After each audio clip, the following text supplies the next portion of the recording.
দুনিয়ার ব্যাপারে বুঝেন, আরো দেখেন, আরো ভাবেন, একজন একজন করে ভাবেন। দুনিয়া আরো যদি সাজান, খোদার কসম ক্ষণিকের ক্ষণিকের ক্ষণিকের অল্প সময়ের দুনিয়া চমৎকার সাজাইয়াও তৃপ্ত হইতে পারবেন না, তৃপ্ত হইতে পারবেন। এবছর চমৎকার রং দিছেন বিল্ডিং এ, 2 বছরের মাথাত বিভিন্ন খান দিয়া সামরা উঠিয়া এটা আবার যে সেই, ঠিক কিনা বলেন? তা আবার রং দাও। এই সোফা চমৎকার বানাইছিল, ওই যে বার্নিশ নাই, দেখেন এই যে সোফা, এটা এই যে দেখেন, কথা বলেন না, এই সোফা এটার মধ্যে আসেনি অন বার্নিশ, তো এটা আবার কি করতে হইব? তো লাভ হইল কই? দুনিয়া তো ধোকা, দুনিয়া ধোকা। এই সৌন্দর্যময় চেহারা নারী 30 বছরের ব্যবধানে উনি বুড়ি, আর কেউ ফিররা এদিকে ফিরা সেফ হালায় না। আজ যেই যুবতী, যেই বেহায়া নারী, বেপর্দা মহিলা বাজারে বাজারে ঘুরতো, যৌবন, আরে সেটা তার সম্পদ না, তারটা হইলে তো নিজের হইলে তো সে কখনোই বুড়া হইতো না। আল্লাহ তাআলা বলছে, আমি যখন যৌবন শেষ করে দিলাম, তো এখন আর কোন পুরুষ তার দিকে ফিররা থুতুও বালায় না। দুনিয়া এক অবস্থায় থাকে না, এক হালাতে থাকে না বাপ। এজন্য ছেলেদেরকেও বলি, বাপ জিন্দেগি সুন্দর কর। তোমার এই হাসি থাকবে না, তোমার এই সুস্থ সুন্দর সুঠাম দেহ থাকবে না। আন্তরিকতা নিয়ে শুনলে, নিজের ভিতরে নেক মানসিকতা যদি থাকে, গ্রহণ করার মানসিকতা, তাহলে অল্প কথা তো ফায়দা হয়। আর গ্রহণ করার মানসিকতা না থাকলেও 50 বছর শুনলেও গুনার অভ্যাস ছুটে না। দেখেন না, 70 বছরের বুড়া মানুষ চা দোকানে টেলিভিশন দেখে, তাহলে এত বড় বুড়ো মানুষ, মুরব্বী, উনি এখনো যদি বিড়ি খায়, সিগারেট খায়, এখনো যদি চা দোকানে টেলিভিশন দেখে, তো ওনার এই মন্দ অভ্যাস, বদ অভ্যাস কত বছর পরে ছুটবে? উনি আরো কয়শো বছর বাঁচলে গিয়া বুঝবে এটা গুনাহ। আর ওনার আর মেয়াদ আছে কি? এই জন্য বললাম, আপনি খবর নিলে দেখবেন 30 বছর মসজিদে আসা যাওয়া করে ঠিকই, কিন্তু যথাযথ আন্তরিকতা, দিলের মধ্যে আখেরাতের কোনো মানসিকতাই নাই, নিজেকে বদলানোর অনুভূতিই নাই, ফিকিরে নাই। সোজা কথা, পরকাল বলতে কিছু, এখন যা আছি তাই। এখন সুখে থাকলে সুখী দুনিয়া, এখন দুঃখে থাকলে দুঃখী। জিফুত যদি ঠিকমতো খানা খাদ্য খাওয়ায় খুশি, ঠিকমতো খানা খাদ্য নাই দুঃখী। এই মানে দুনিয়া পেলে খুশি, দুনিয়া না পেলে দুঃখী। লাভ লোকসান, আয় ব্যয়, হিসাব কিতাব, সুখ আনন্দ, দুঃখ বেদনা, হাসি কান্না, আবেগ অনুভূতি, সবটাই শুধুই দুনিয়াকে কেন্দ্র। এখানে কি পেলাম? এখন কি পেলাম? এখন কি পেলাম? ইনহিয়া ইল্লা হায়াতুনা দুনিয়া নামুতু ওয়া নাহইয়া। আল্লাহ তাআলা বলেন, নাফরমান আর পাপীদের জীবন কেমন হয়? কোরআনে আল্লাহ বলছেন, তাদের অবস্থা হয় এমন যে তারা বলে জীবন কেবলই দুনিয়ারটা, আর কোথাও জীবন নেই, আর কিছু নাই। নামুতু ওয়া নাহইয়া, এখানেই মরবো, এখানেই বাঁচবো। ওমা নাহনু বিমাবউসিন। আল্লাহ বলেন, নাফরমানদের দিলের মধ্যে এই বিশ্বাস যে আমাদেরকে পুনরায় কোথাও উঠানো হবে না। আল্লাহ যে বলছেন হাসরের ময়দানে তোমাদেরকে উঠানো হবে, সুম্মা ইন্নাকুম ইয়াউমাল কিয়ামাতি তুবআসুন। আল্লাহ তাআলা বলেন, তোমাদের প্রত্যেককে কিয়ামতের দিন হাসরের মাঠে তোলা হবে। আল্লাহ বলেন, বেঈমানের দিলে এটা থাকে না। তার কথা হলো প্রাপ্তি অপ্রাপ্তি, লাভ লোকসান, ভালো মন্দ, হাসি আনন্দ, দুনিয়া। ছেলে বিদেশ থেকে টাকা পাঠাইতেছে, খুশি। ছেলে বিদেশ থেকে টাকা টুকা ঠিক মতো দেয় না বা কামাই রোজগারি কম, জিজ্ঞাসা করবেন কেমন আছেন, কি এর বালা, আমরা আর বালা কি, হ্যাঁ কি সমস্যা কি তা চাচা, এ ফোলাগারে কত ঋণ ফিন কইরা সুদে টাকা নিয়া কিস্তিতে টাকা লইয়া বিদেশ পাঠাইছি, তেয়ন টাকা পয়সা পাঠায় না, আর বালা কি, তাহলে উনি দুঃখী কেন, টাকা নাই, আবার টাকা পাঠাইতেছে মাশাআল্লাহ, পান খাওয়ার স্টাইলই আলাদা, চা খানার ঢঙে আলাদা, কথাবার্তার স্টাইলই ভিন্ন। কেমন আছেন, আসি আল্লাহর রহমতে, আপনাকে দোয়ায়, 10 জনের দোয়ায় আল্লাহ ভালোই রাখছে। কেমনে ভালো, এতে আল্লাহর রহমতে টাকা পাঠায়, আমরা তার মা আমি আমরা মিল্লা খাইয়া পইরা ভালো আছি। তাহলে ভালো থাকে দুনিয়া, ভালো থাকলে ভালো নাই দুনিয়া, ভালো না থাকলে তো আখিরাত, কবর, মৃত্যু পরবর্তী জিন্দিগি, সেটার জন্য কি ব্যাপার, তার জন্য কোনো আলোচনা লাগবে না, এর জন্য কোনো কথা নাই, তাইলে কারো মধ্যে এই আলোচনা, স্বামী স্ত্রী পরস্পরের আলোচনা, এই ঘর সংসার বাজার, খাট ফার্নিচার পালং সোফা, হ্যাঁ আসবাবপত্র গহনা অলংকার, এই নিয়েই পেরেশান, এই নিয়ে জিন্দিগি এর মধ্যেই আবদ্ধ। তো আখিরাত তাহলে কার জন্য, পরকাল কার জন্য? আমরা মুসলমান, আমরাই যদি পরকাল না চিনি না বুঝি, আমাদের উচ্চারণে, আমাদের অনুভূতিতে, আমাদের আচরণে, আমাদের কথাবার্তা উঠা বসার মধ্যেই যদি পরকালের কোনো নমুনা দেখা না যায়, তো হিন্দু বৌদ্ধদের মধ্যেই দেখা যাবে। কথা উত্তর দেন। কবর হাসর আখেরাতের চিহ্ন ভেসে ওঠার কথা চালচলনে মুসলমানদের মধ্যে না কাফেরদের মধ্যে? মুসলমানদের মধ্যে। কথা তো ছিলই। আল্লাহর প্রিয় বান্দারা, অসংখ্য আল্লাহর নেক বান্দাদের জীবনে আছে, রাত্রিতে ঘুমাইতেন না। জিজ্ঞেস করতে কেন ঘুমান না, বলছে জাহান্নামের ভয় ঘুমাতে দেয় না, কবরের ভয় ঘুমাইতে দেয়। হযরত আবু বকর সিদ্দিক রাদিয়াল্লাহু তাআলা আনহুর মতো সাহাবী আফসোস করে বলতেন, হায় আমি যদি একটা গাছের পাতা হতাম, আমাকে যদি একটা চতুষ্পদ জন্তু, গরু কিংবা ছাগল, সেই পাতাটা যদি খেয়ে ফেলত, অর্থাৎ আমি যদি মানুষ না হতাম। অথচ কি পরিমাণ আমলের অধিকারী ছিল। হযরত ওমর রাদিয়াল্লাহু তাআলা আনহুর চেহারা, কপালের দুই পাশ থেকে লম্বা অঝরে কান্নার কারণে দাগ পড়ে গেছিল। হযরত ওমর রাদিয়াল্লাহু তাআলা আনহুর ইন্তেকালের মুহূর্তে হযরত আব্দুল্লাহ ইবনে আব্বাস সাহাবী, তিনি বলছিলেন, আপনাকে আল্লাহ তাআলা অনেক মর্যাদা দিয়েছেন, আপনি 10.5 বছর মুসলমানদের খলিফা ছিলেন, আপনার মাধ্যমে আল্লাহ তাআলা দিক দিগন্ত মুসলমানদের বিজয় দান করছেন। কত রাজ্য, কত এলাকা আপনার এই 10 বছরে বিজয় হয়েছে। আপনার অনেক সম্মান, অনেক মর্যাদা, অনেক গুণ, অনেক বৈশিষ্ট্য। হযরত ওমর রাদিয়াল্লাহু তাআলা আনহু কিতাবের মধ্যে আছে, উনি চোখের পানি ফেলে বললেন আব্দুল্লাহ ইবনে আব্বাসকে, শোনো, আমি আল্লাহ তাআলার কাছে এতটুকু আশা করি শুধু, যে আল্লাহ আমার জীবনের যা নেকি আর আমার জীবনের যা গুনাহ, কমপক্ষে আমার নেকিগুলো যেন আমার গুনার মোকাবেলায় বরাবর হয়। অর্থাৎ এতটুকু নেকি যেন কমপক্ষে হয় যে গুনাহগুলোকে মোচন করে দেয়, নেকিগুলো দিয়ে গুনাহগুলো যেন মিটে বরাবর হয়। এদূর যদি হয় তো আমি আল্লাহর কাছে সন্তুষ্ট নিজেকে মনে করি, আমার এদূরে সারব। অর্থাৎ নিজের এই বিপুল পরিমাণ নেক আমলকে কিছুই মনে করেন, সামান্য। তা আমাদের পুঁজি কোথায়?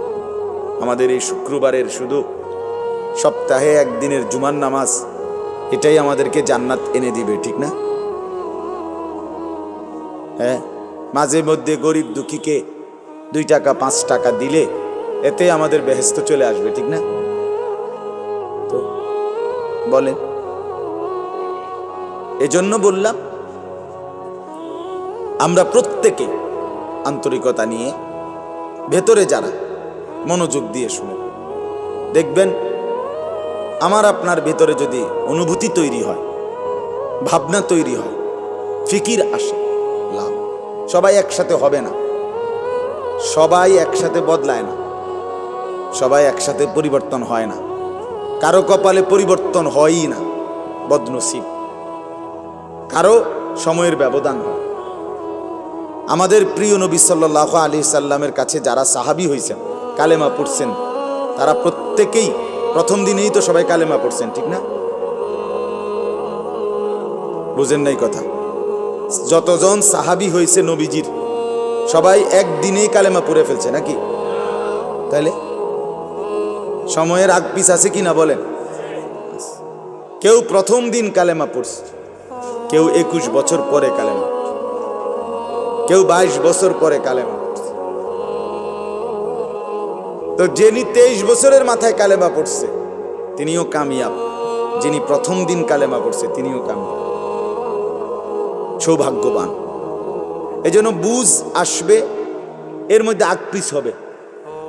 সবাই একই দিনে জোনায়েদ বাগদাদি হবে না, সবাই একদিনে বাইজিদ বুস্তামি হবে না, সবাই একদিনে রাবেয়া বসরি হবে না, সময়ের ব্যবধান হবে, আকপিস হবে। এবং কারো কপালে হেদায়েত জুটবেই না। ইন্নাকা লা তাহদি মান আহবাবতা। আল্লাহ তাআলা আমাদের নবী সাল্লাল্লাহু আলাইহি সাল্লামকে বলছেন, আপনি খুব চাইলে, ভালোবাসলে আপনি নিজে কাউকে হেদায়েত দিতে পারবেন না, সেখানে আমি কে? কথা বলেন না। সেখানে আমাদের কোনো পাত্তা আসেনি কোনো। খুদ রসুলকে আল্লাহ বলছে, হে নবী আপনি চাইলে হবে না, আমি চাইতে হবে। ওয়ালাকিন্নাল্লাহ ইয়াহদি মান ইয়াশা, বরং আমি আল্লাহ যাকে চাই আমি তাকে হেদায়েত দান করি। তাহলে মূলত হেদায়েত দেয় কে? ফয়সালা কার হাতে? আমার বলা আপনার শোনা কোনোটাই মূল বিষয় না। মূল বিষয় হলো এটা একটা উসিলা ধরা, কিন্তু মূল ফয়সালা কার হাতে? ওয়ালাউলা ফাদলুল্লাহি আলাইকুম ওয়া রাহমাতুহু মাজ। এই বেটা, মোবাইল না ধরতে মানা করছি। সুন্দর করে বললে হয় না, অনেকের খাসিয়ত এতটাই যে ধমক না দিলে, কথা বুঝছেন না, এটা তার একটা তবিয়ত হয়ে গেছে। না আমারে এমনি করলে আমি বুঝতাম না, আমার ধমকাই তুই। বদ অভ্যাস মানে জিন্দিগির একটা মিনিট লজ্জা শরম কিচ্ছুর কোনো ধার ধারে না। ছেলেরা মোবাইল ছাড়া 1 মিনিট থাকতে রাজি না। এবারে মা দেখুক, নাহলে বাফে দেখুক, নাহলে হুজুর দেখুক, নাহলে একবারে আব্দুল কাদের জিলানি দেখুক, আমার এতে কোনো অসুবিধা নেই। আমার দরকার মোবাইল। মোবাইল আছে, আমি আছি, খালাস। আমার জিন্দিগির এবার ইজ্জত থাক বা না থাক, আমার চরিত্র থাকুক বা না থাকুক, আমার আল্লাহ খোদা আখেরাত পরকাল কিচ্ছু না থাকুক, আমার মোবাইল আছে, খালাস, আমার জিন্দিগি শান্ত। এই হলো জিন্দিগি, মানে জীবনটাই মোবাইল, মোবাইলটাই জীবন। বেঁচে আছে মোবাইল টিপবার জন্য, মোবাইল বানানো হয়েছে তার কাছে পৌঁছবার জন্য। আজ ছেলেদের হালাত মানে বেঁচেই আছে এটার জন্য, বেঁচেই আছে। জিন্দিগিটাই এটার সাথে সম্পৃক্ত, জীবনটাই এটার সাথে। পৃথিবীতে কোনো যুগে, মনে রাখবেন এই পৃথিবীর ইতিহাস এটা, পৃথিবীতে কোনো যুগে একসাথে সম্মিলিতভাবে যুব সমাজ এত বেশি গাফেল, অকর্মণ্য, অপদার্থ কোনো যুগে হয় নাই একসাথে। এখন যেটা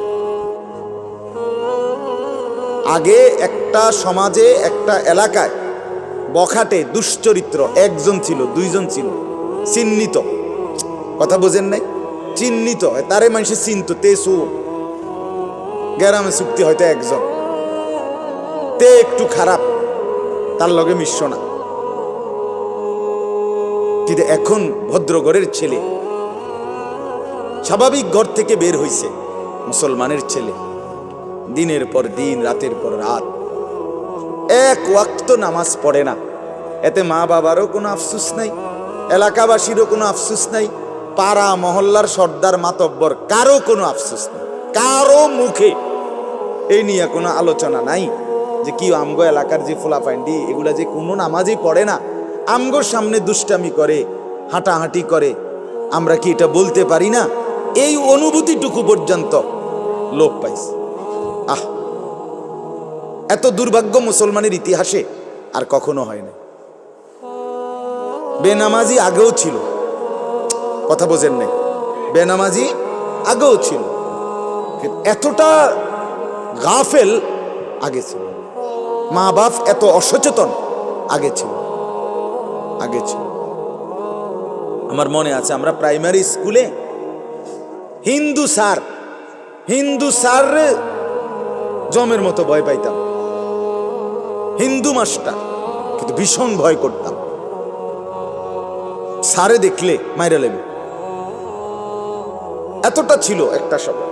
কত আজ থেকে 500 বছর আগে, ঠিক না? আমার বয়স ধরেন 500 বছর, আমি আদি যুগের মানুষ, এরম নি তো। আমার বয়স 42 বছর রানিং, শুরু হয়েছে 41 শেষ হয়েছে, তাহলে 30 বছর আগের কথা। আমার পড়ালেখার প্রাইমারি ছোটবেলার জীবন 30 বছর আগের কথা না, 30 বছর আগে। তাহলে এই জন্য বললাম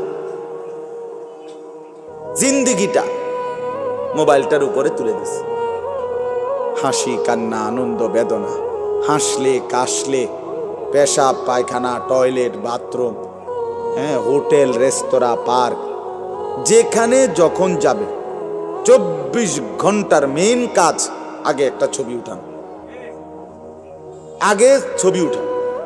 এরপরে বাকি কাজ। আমি সেদিন ওই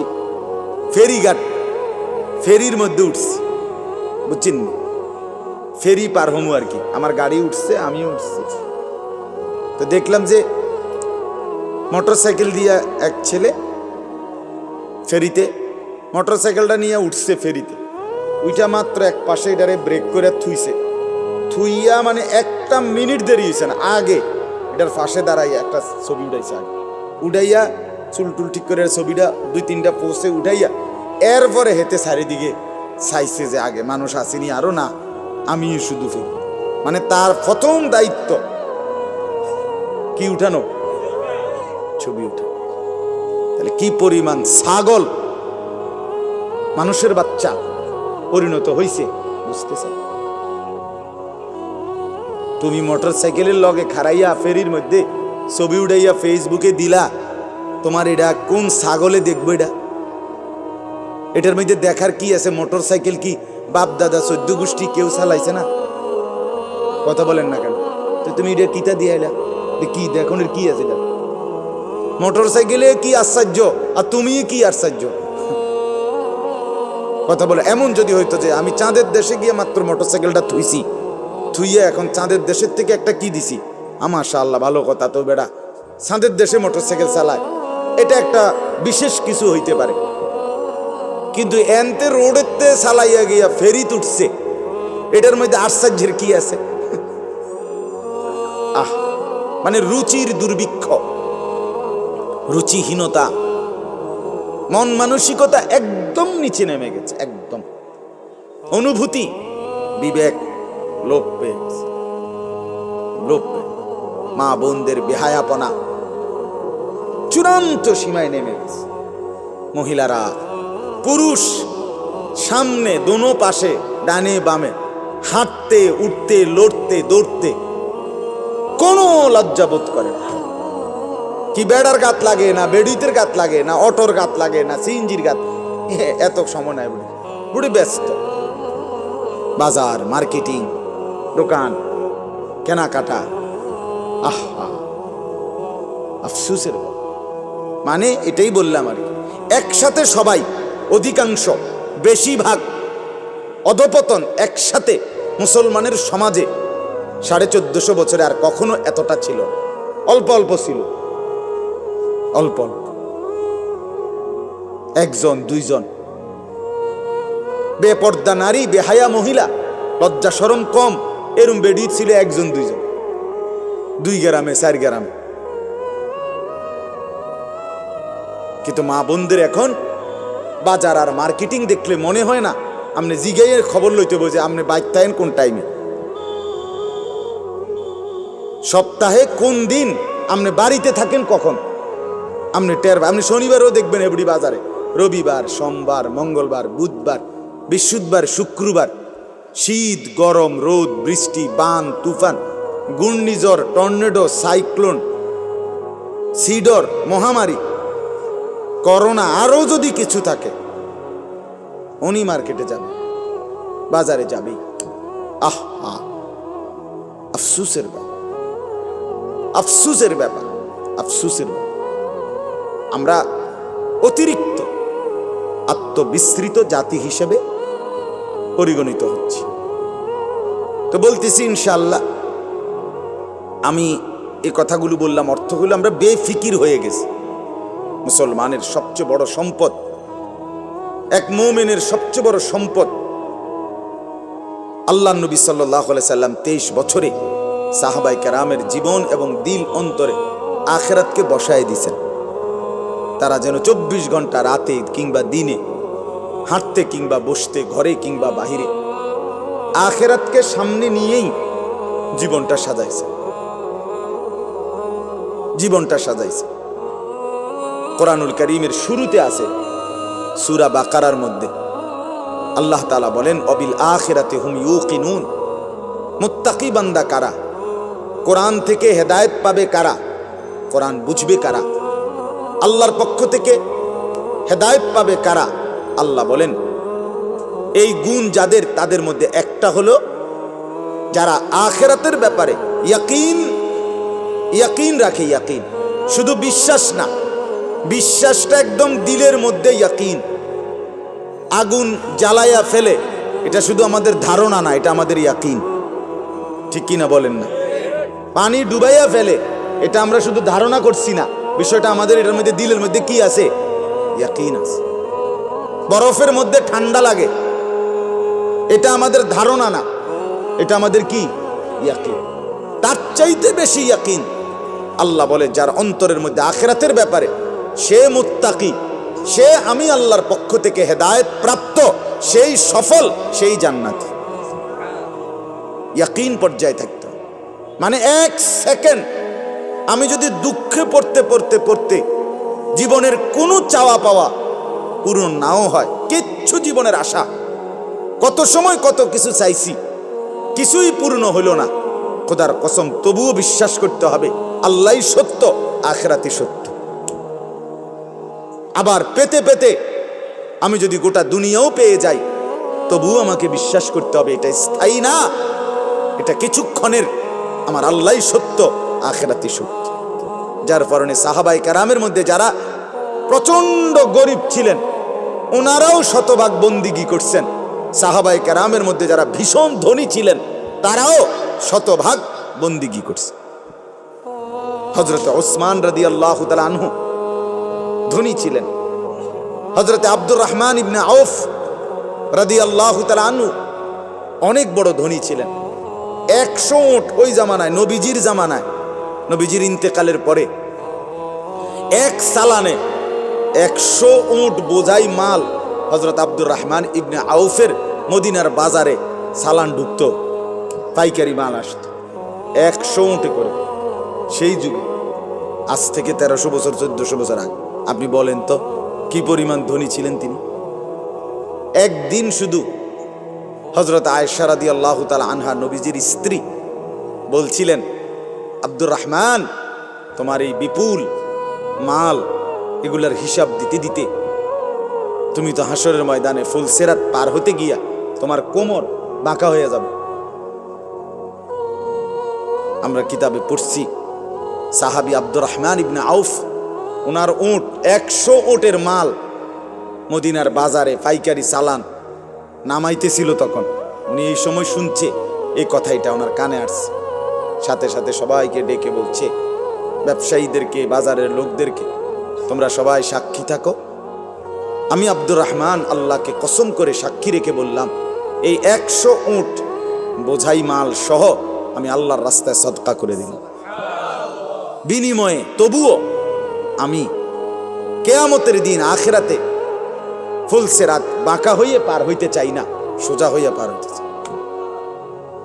আখিরাত হারাইতে চাই, পরকাল হারাইতে চাই না। দুনিয়া হারাইয়ে ফেললাম, দুনিয়া হারিয়ে ফেললাম। দুনিয়ায় কোনো লস নাই, কারণ দুনিয়া পুরাটাই লস। আলগা লস আবার কি থাকে? কথা বুঝেন নাই আপনি? দুনিয়া পুরাটাই কি আলগা লস কি থাকে? বিশ্বাস করে 500 টাকা জাগাত লস খাইলাম না রে মিয়া, দুনিয়া পুরাটাই লস। সোফা এটা পুরাটাই লস, কারণ এটা কোনো আখিরাতে যাবে না। কথা বলেন না কেন? এই দামি বিল্ডিং এটা পুরাটাই লস, এটা যাবে না, এটা যাবে। কিন্তু সেজদা পুরাটাই লাভ। এটা একটা সেজদা দুনিয়াতেও কল্যাণ আনবে, আখিরাতেও জান্নাত আনবে। এটা লাভই লাভ, এটা লাভই লাভ। এজন্য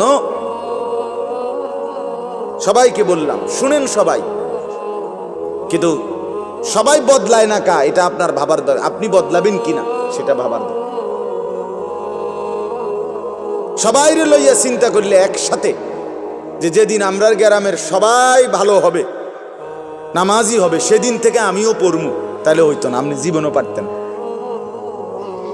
তাইলে পারতেন না। আপনি আগায় যাইতে হবে আলাদা, অন্যকে ডাকতে হবে আল্লাহর দিকে, কিন্তু নিজেকে বাদ দেওয়া যাবে না। নিজের জীবন গঠন করতেই হবে, নিজের জীবন। আমি আপনাদের সবাইকে বললাম এশার নামাজ পড়েন। এখন সবাই পড়লো না দেখে বুঝি আমি পড়তাম না। কথা বলেন না কেন? সবাই পড়ছে না দেখা আমিও পড়তাম না, এটা কথা?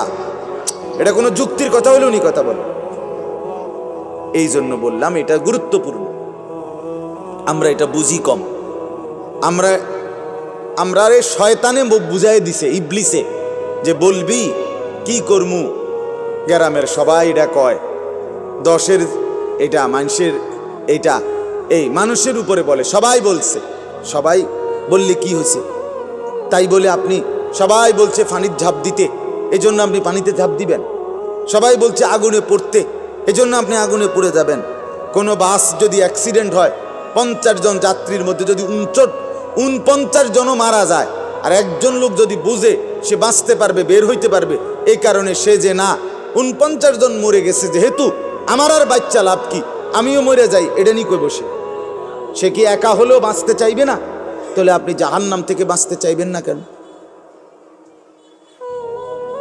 সেটা কি আগুন না? সেটা কি এর চাইতে বড় বিপদ না? তো এজন্য কোরআনুল কারীমে আল্লাহ তাআলা বলছেন, প্রথমে সবার কথা বলার আগে বাই সিরিয়াল নবীজিকে, ইমানদারদেরকে সবার কথা বলছে, কিন্তু সবার আগে বলছে কু আনফুসাকুম। আগে এটা বলে নিছে, আগে নিজেকে বাঁচাও, এরপর ও আহলিকুম, পরিবারকে বাঁচাও, এরপর লিতুনদিরা আহলাল কুরা, লিতুনদিরা উম্মাল কুরা ওমান হাওলাহা, নিজ এলাকা এবং তার আশপাশের মানুষকে বাঁচাও, এরপরে বাঁচাও। তাহলে এটা পরে ধীরে ধীরে, আগে নিজেকে বাঁচাও, এরপর পরিবারকে বাঁচাও। ওয়া আনদির আশিরাতাকাল আকরাবিন, এরপর আত্মীয় স্বজনদেরকে বাঁচাও, এরপর মহল্লাবাসীকে বাঁচাও, এরপর গোটা পৃথিবীবাসীকে বাঁচাও। ধীরে ধীরে আগাও, ঠিক আছে, সেগুলোর মধ্যে কম বেশ হইতে পারে, কিন্তু নিজের ব্যাপারে এক বিন্দু ছাড় দিও না, নিজের ব্যাপারে কোনো কমতি করো না। এটা আল্লাহর চাই। ইয়া আইয়ুহাল্লাযীনা আমানু আলাইকুম আনফুসাকুম, রব্বুল আলামিন বলেন, হে ঈমানদারগণ, আলাইকুম আনফুসাকুম, তোমরা প্রত্যেকেই তোমাদের নিজেদেরকে আঁকড়িয়ে ধরো। আলাইকুম আনফুসাকুম, নিজেকে মজবুত করে ধরো। লা ইয়াদুররুকুম মান দাল্লা ইযা ইহতাদাইতুম, আল্লাহ তাআলা বলেন যে যদি তুমি তোমাকে নিজেকে মজবুত করো, সাজিয়ে তোলো, গড়ে তোলো, আল্লাহ তাআলা বলেন এবার যদি গোটা পৃথিবী গুমরা হয়, খোদার কসম আল্লাহ বলেন তোমাকে আর কেউ পথভ্রষ্ট করতে পারবে না, পথভ্রষ্ট করতে পারবে। হযরত বাইজিদ বুস্তামি রাহমাতুল্লাহর জীবনীতে আমরা পড়ছি, উনি বলছেন আল্লাহ তাআলার মহব্বত আর মারেফাতের সাধনা করতে করতে আমার দিলের অবস্থা আলহামদুলিল্লাহ এক সময় এমন হয়েছে যে রাস্তার নারী আর রাস্তার দেওয়াল দুইটার মধ্যে আমার কাছে আলাদা কোনো পার্থক্য মনে হইতো না। আমাদের পাকিস্তানের বিশ্ববিখ্যাত দাঈ, দাওয়াত ও তাবলীগের মুরব্বী হযরত মাওলানা তারেক জামিল সাহেব দামাত বারাকাতুহুম বলেন, দীর্ঘ 25 বছর টানা পৃথিবীর কত দেশের আমি ঘুরছি, উনি সারা বিশ্ব ঘুরে প্রমাণ বয়ান করেন যে এই 25 বছরের ভিতরে আমি আল্লাহকে সাক্ষী রেখে বলতে পারি একবারের জন্য আমার চোখ কোনো ভিন নারীর দিকে ইচ্ছা করে আমি তুলিনি। হ্যাঁ, আমার শায়েখ আরিফ বিল্লাহ আল্লামা মুফতি মুশতাকুন নবী কাসিমি হযরতের কাছে আমি শুনছি, হযরত বলছেন যে আল্লাহ তাআলার দয়া যে রাস্তায় বের হলে মহিলা রাস্তায় হাঁটে, আমার কখনো এটা মনেই হয় না। আপনি বলবেন হ এটি বুঝি কথা, হয় এটি কথা, এটাই কথা, এটাই কথা। আপনি বলবেন এটা বুঝি সম্ভব না, আপনি নিজের ব্যাপারে নাফরমানি করে নিজেরে নষ্ট করে ফেলছেন বইলা এখন সম্ভবটা আপনার কাছে বুঝে আসতেছে, তাহলে এটাই সম্ভব, এটাই সম্ভব।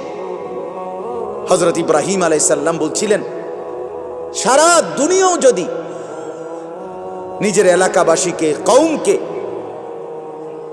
নমরুদকে, সবাইকে বলছে হে আমার জাতি, তোমরা যদি প্রত্যেকেই একটা একটা মূর্তি সাথে করে বগলের তলে আইনা আমার সামনে স্তূপ দাও, তাহলে এই লক্ষ মূর্তিও যদি আমার সামনে আইনা থও আর এটার উর্ফে যদি আমারে দাঁড় করাও স্তূপের উপরে, হযরত ইব্রাহিম বলছিলেন খোদার কসম আমি সেই মূর্তির স্তূপের উপরে দাঁড়িয়েও বলবো লা ইলাহা ইল্লাল্লাহ, লা ইলাহা, আল্লাহ ছাড়ার কোনো ইলাহ নেই, আমি আমার আল্লাহকেই ডাকবো। আমরা কিতাবে পড়ছি রাসূলুল্লাহ সাল্লাল্লাহু আলাইহি সাল্লামের একজন নওজোয়ান যুবক সাহাবীকে খ্রিস্টান যুদ্ধে খ্রিস্টান সৈন্যরা বন্দী করছিলেন। খ্রিস্টান সেনাপতি এতটা সুন্দর ছিলেন, উনি নিজের মেয়েকে বিয়ে দেওয়ার জন্য খ্রিস্টান সেনাপতি ওই যুবক সাহাবীকে প্রস্তাব দিছিলেন, তুমি আমার ইসলাম ছেড়ে খ্রিস্টান ধর্ম গ্রহণ করো, আমার সুন্দরী রূপসী কন্যা তোমাকে বিয়ে দেব। তিনি বলছেন আল্লাহর কসম আমি তো গোটা পৃথিবী ত্যাগ করতে পারি কিন্তু ঈমান ছাড়তে পারি না। তখন বন্দী করে রাখছে নিজের রূপসী মেয়েকে 3 দিন আবদ্ধ ঘরে। ওই সেনাপতি নিজের মেয়েকে বলছে তুই তার সাথে একাকী থাক 3 দিন, যে কোনো মূল্যে তুই তাকে অপকর্ম করতে চেষ্টা কর। 3 দিন পরে সেই মেয়ে ওই আবদ্ধ ঘর থেকে বের হয়ে বলছিল বাবা ইন্নাহু হাজারুন আম শাজারুন, আল্লাহর কসম বাবা আমার মনে হয় যে এই লোকটা এটা হয় পাথর নয়তো কোনো গাছ। লা ইয়ালতাফিতু ইলাইয়া মাররাতান, সে তো আমার দিকে একবারের জন্য এক নজর ফিরেও তাকায়। মানুষের কোনো অনুভূতি তো নাই মনে হয় তার মধ্যে। কেউ যখন নিজেকে গঠন করে গোটা পৃথিবী নাচলেও তার আর অসুবিধা হয়। আলহামদুলিল্লাহ আমরা যারা মাদ্রাসায় পড়ছি আমরা এটা দিল থেকে বলতে পারি, আমরা যারা মাদ্রাসায় পড়ছি ছোট্টবেলার থেকে, আজকের এই পৃথিবী পোশাকে, কাপড়ে, লেবাসে, ডিজাইনে, রঙে, ঢঙ্গে আরো যদি মনে করে ফ্যাশনেবল, আরো বলে আধুনিক হয়ে গেছে, আল্লাহর কসম আমরা এই সমস্ত আধুনিকতার সামনে দাঁড়িয়ে আমাদের এই পাঞ্জাবি, টুপি, দাড়িওয়ালা পোশাককেই সর্বশ্রেষ্ঠ সুন্দর মনে করি।